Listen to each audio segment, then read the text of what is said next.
अस्सलामुअलैकुम। एक्सपोजिट के साथ मैं हूं मदिहा इकबाल। हुकूमत ने खराब कारकर्दगी वाले सरकारी मुलाजमीन को रिटायर्ड करने का फैसला कर लिया है।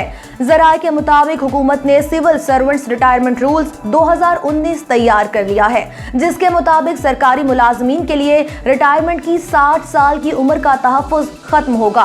कारकर्दगी ना दिखाने वाले मुलाजमीन कबल अज़ वक्त रिटायर कर दिए जाएंगे। मुलाजमीन को रिटायर करने के हवाले से शोकाज नोटिस जारी किया जाएगा।